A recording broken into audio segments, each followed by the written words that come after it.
बहुत बहुत आभार भास्कर साहब। सर्वप्रथम तथागत बुद्ध को नमन, बहुत सारे बाबा साहेब भीमराव अम्बेडकर को नमन, और आज के विषय में जो केंद्र बिंदु है बहुत सारे शांति स्वरूप बाबू जी को नमन, पूज्य कुसुम को नमन करते हुए आप सभी उपस्थित प्रबुद्ध जन समुदाय को भी मेरा नमन और जय भीम। जब हम यहाँ बौद्धाचार्य जी के इस 75वीं जन्म जयंती के उपलक्ष्य में एकत्रित हुए हैं, तो निश्चित रूप से हम केवल शांति स्वरूप बौद्ध जी को याद नहीं करेंगे। शांति स्वरूप बौद्ध के नाम में या रूप में जो एक युग है, हम उनके बारे में थोड़ा कुछ जो जानने की कोशिश करेंगे। मैं उसी के बारे में कुछ अपने विचार व्यक्त करूंगा। हम अगर बौद्ध धर्म के बारे में बात करें, धर्म के बारे में बात करें, गौतम बुद्ध ने धर्म दिया और धर्म जो है सभी मानव के जीवन को श्रेष्ठ बनाने के लिए, सरल बनाने के लिए दिया। उसके बाद एक पूरी परंपरा रही। कबीरदास जी, रविदास जी के बाद फूले दंपति और बाबा साहेब डॉक्टर भीमराव की विशेष उल्लेखित क्रांति के बाद अगर हम राजनीतिक उभार के लिए याद करें तो मान्यवर काशीराम को याद करेंगे, और उसी के समानांतर या उसके बाद की हम बात करें तो बौद्धिक क्रांति, साहित्यिक क्रांति और सांस्कृतिक क्रांति के रूप में निश्चित रूप से हम बौद्धाचार्य शांति स्वरूप बौद्ध जी को याद करेंगे। शांति स्वरूप बौद्ध जी बहुआयामी व्यक्तित्व थे, इसमें सभी वक्तागण कह रहे हैं, बोल रहे हैं, समझ रहे हैं, और हम सब लोगों ने देखा भी है। और उनके इतने आयाम हैं, अगर हम सभी आयामों में आप बोलते रहें तो शायद कई दिन याद रह जाएंगे, तब भी पूरा नहीं होगा। मैं केवल उनके एक सांस्कृतिक जो क्रांति है उसके बारे में थोड़ी सी विचार रखूंगा, उनके योगदान पर थोड़ी चर्चा करूंगा। मैं आप सबसे अपनी बात यहाँ से आरंभ करता हूँ कि सबसे पहले मैसेज टाइम्स के संपादक और फाउंडर श्रवण कुमार पिंपल जी ने 2003 में अंबेडकर भवन पर प्रकाशोत्सव नाम से दीपदान उत्सव का कार्यक्रम रखा था, और बौद्धाचार्य शांति स्वरूप बौद्ध जी से इस बारे में विस्तार से चर्चा की थी कि क्या हम ये जो उत्सव मनाना जा रहे हैं या हम लोग ये उत्सव मनाएंगे तो उसके लिए आपकी क्या सोच है, क्या विचार है। तब उन्होंने चर्चा करते हुए कहा था कि छत्तीसगढ़ से भी कोई विद्वान है वो इस तरह की चर्चा करना चाहते हैं। और साथियों में याद दिला दूं कि इसी बुद्ध विहार से दीपदान महोत्सव का आरंभ हुआ, और जब दीपदान महोत्सव का आरंभ हुआ तो बहुत बड़ा विमर्श खड़ा हो गया, उसके पक्ष में भी उसके पक्ष में भी। पक्ष जो भी रहा, यहाँ जो साक्षी है समता किया, विपक्ष ये रहा कि हम इस त्योहार को क्यों मनाएं, हम इस रूप में क्यों याद करें, ये फला धर्म के लोगों का उत्सव है, हम लोग क्यों इसको मनाएं, थोपे त्योहारों को क्यों मनाएं। साथियों, हम अगर अपनी सभ्यता को, श्रमण सभ्यता को अगर हम याद करेंगे, उसको अगर खोजना चाहेंगे, उसको भूलना चाहेंगे तो बहुत सारे रात दफन होंगे, उनको ढूंढना पड़ेगा, खोजना पड़ेगा। ये सोच का विषय है, केवल आलोचना, पक्ष विपक्ष का विमर्श केवल इतना भर नहीं है, हम इनके तथ्यों पर जाना पड़ेगा। कई लोग कहते हैं कि भारत में इस तरह का कोई त्योहार बौद्धिस्ट त्योहार नहीं है। तथागत गौतम बुद्ध ने या बौद्धिक ग्रंथों में इसका कोई उल्लेख नहीं मिलता है। बाबा साहेब डॉक्टर भीमराव अम्बेडकर ने इस तरह के पर्व और उत्सव को मनाने के लिए कभी नहीं कहा। ऐसे अनेक प्रश्न हैं जो हमारे बीच में विमर्श पैदा करते हैं। इनके अगर काउंटर के लिए मैं कुछ बातें कहूँ तो मैं इतना कहूँगा, सबसे पहले आप धर्म ग्रंथों की बात कर रहे हैं, आप नालंदा की बात करें, जितना भी बौद्ध साहित्य और बौद्ध ग्रंथ नालंदा में था उसको जिस तरह आगे के हवाले कर दिया गया, तो क्या हम उसकी उपेक्षा कर सकते हैं कि जो कुछ रखा होगा और कुछ रहा होगा वो इन ग्रंथों में नहीं रहा होगा? साथियों, आपको एक महत्वपूर्ण जानकारी दे दूं, जितना भी साहित्य आप जो आज देख रहे हैं, बौद्ध साहित्य या उससे संबंधित और भी कुछ साहित्य है, अगर उसको बचाने का कार्य किया है तो तिब्बत के लोगों का बहुत बड़ा योगदान है। तिब्बती लोगों की जो भाषा है वो भोट भाषा है, और भोट भाषा हमारे भारत की जो प्राचीन पाली जो भाषा है, प्राकृतिक जो भाषा है, उससे बहुत ज्यादा मिलती जुलती है। जब यहाँ से नालंदा में आग लगाई जा रही थी और कई महीनों तक कुल दृश्य चलता रहा, इसी के मध्य में कुछ साहित्य को तिब्बती लोग अपने खच्चरों पर, घोड़ों पर भर करके ले गए और उन्होंने उसका अनुवाद भोट भाषा में हुआ, क्योंकि ये भोट भाषा पाली भाषा से बहुत नजदीक मिलती थी।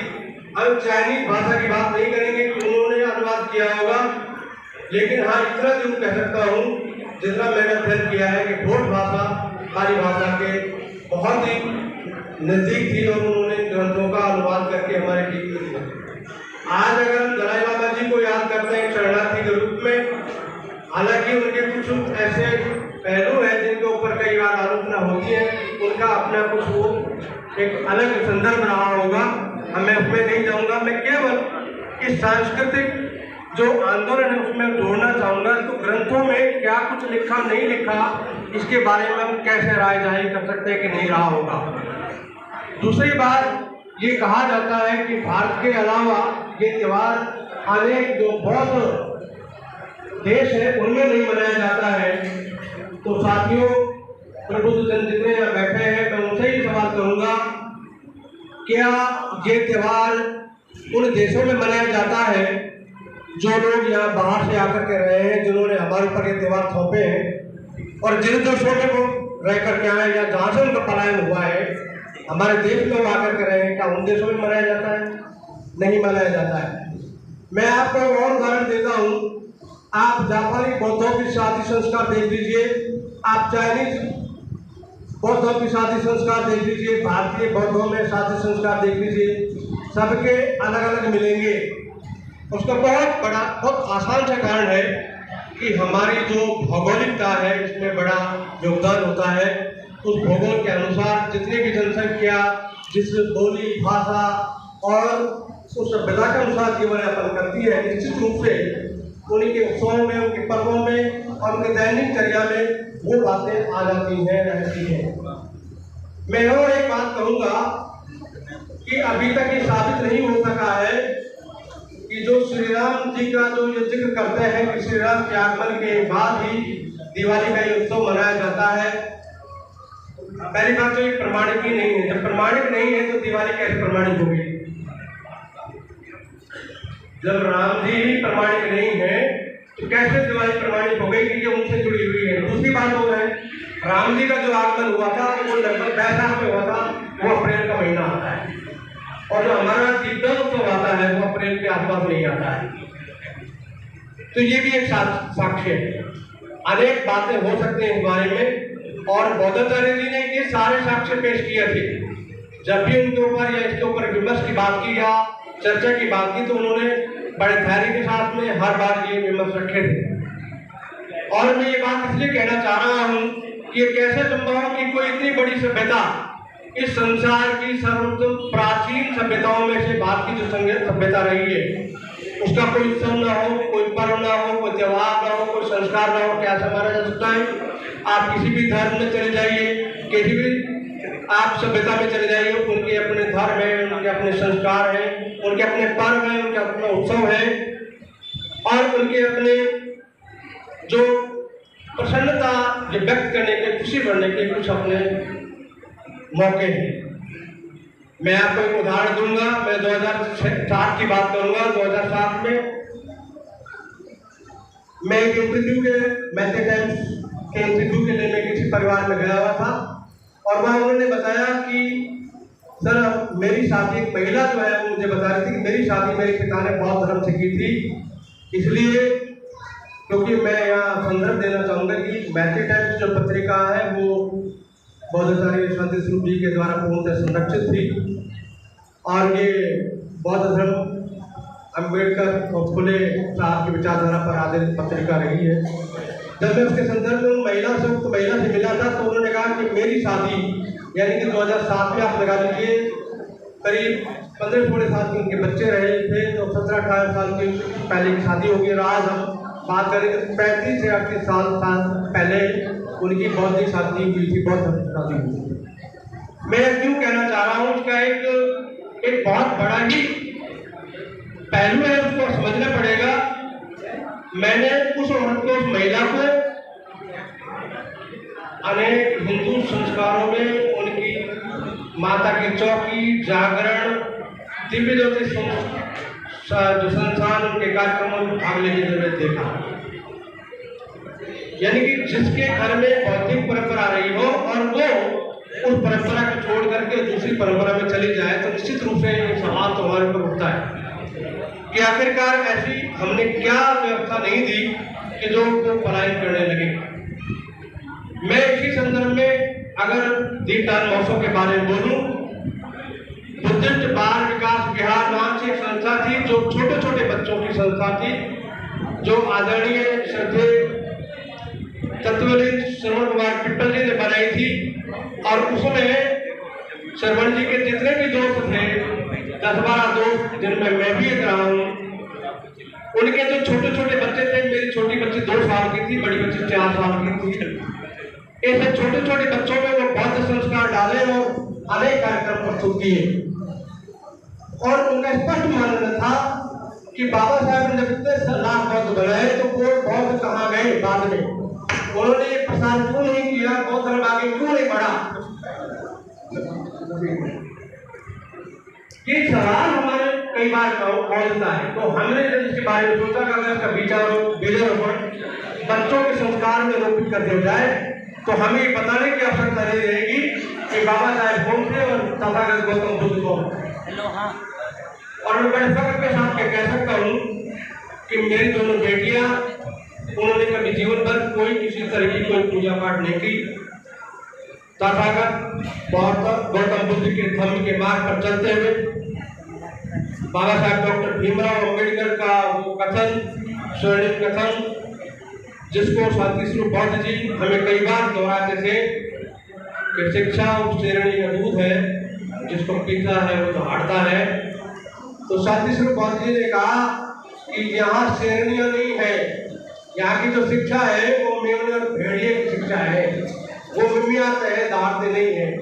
बाबा साहब डॉक्टर भीमराव अम्बेडकर कोलंबिया में पढ़े, विदेशों में पढ़े, अनेक जो शिक्षाएं प्राप्ति विदेशों में की और मुझे फक्र है कि मैंने दोनों बेटियों को विदेशों में शिक्षा दिलाने का कार्य किया।